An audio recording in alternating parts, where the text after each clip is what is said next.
When I inherited 47 acres in Colorado, it was nothing but pine trees, silence, and sky. 3 years later, I drove up to scatter my grandfather's ashes and found 96 finished homes where my forest used to stand.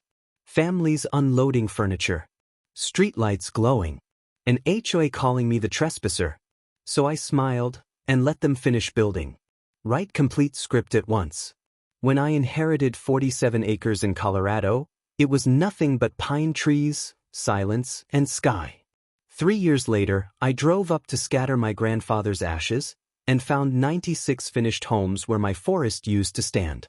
Families unloading furniture. Streetlights glowing. An HOA calling me the trespasser. So I smiled and let them finish building. I'm 47. Structural engineer. Divorced. I drive a dented 2008 Silverado that burns oil like it's a hobby. Nothing flashy about me.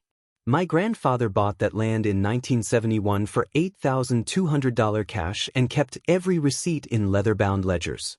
When he died, he left me the deed in one sentence: "Don't let the bastards take what's yours." I paid the property taxes every year. Never missed one. I just hadn't visited in 3 years.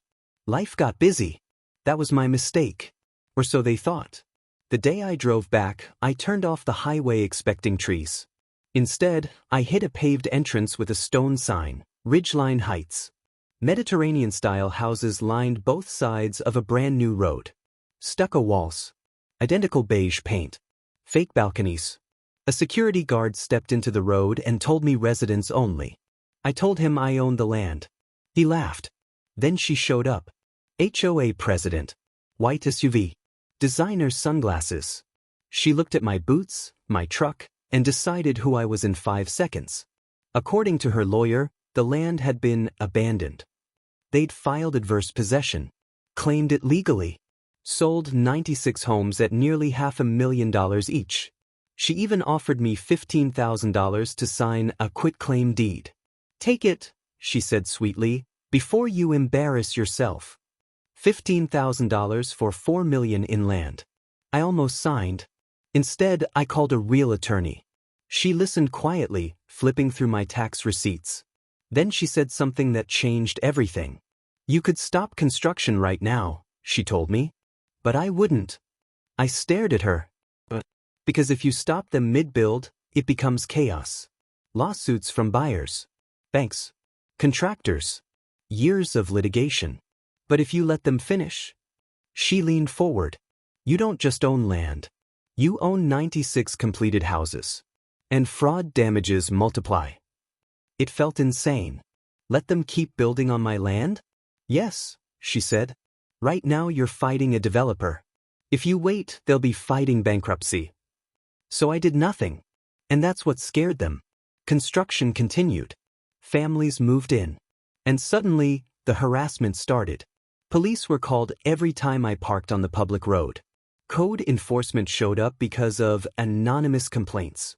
Then came the Facebook posts, calling me a scammer, a stalker, a threat to children.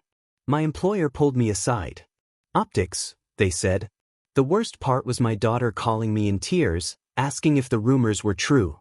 They wanted me isolated. Afraid enough to take a settlement. But I kept documenting. Every interaction. Every threat. Every receipt. Then we found the email.